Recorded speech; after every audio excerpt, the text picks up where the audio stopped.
Sa katatapos lang na pagdiriwang ng Araw ng Undas, hindi lang mga sementeryo ang pinuntahan ng mga umuwi sa probinsya, mga residente at bakasyonista. Ang ilan, nag-unwind at nag-relax sa mga sikat na pook pasyalan.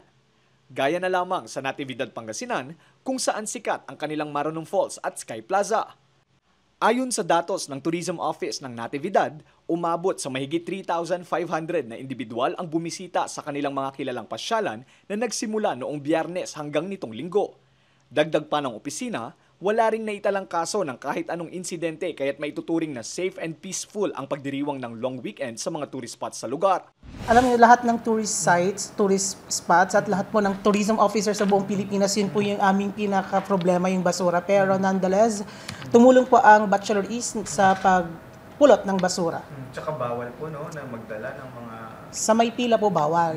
Pero sa may Maranong Falls po, yun po yung pinakabawal po talaga magdala ng anumang klaseng pagkain. Kaya walang problema sa falls, malinis talaga. Pero sa may pila, yun po yung pinaka-problema natin at sa Sky Plaza. Pero andyan naman po yung Bachelor East, Council at Tourism Office staff na nag-maintain ng kalinisan sa tourist site natin.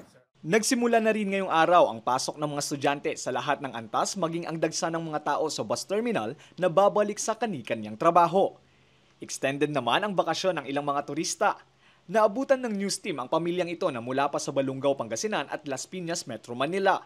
Anila, kanila lang sinusulit ang kanilang bakasyon sa probinsya at piniling bumisita sa Natividad bago lumuwas pa Maynila.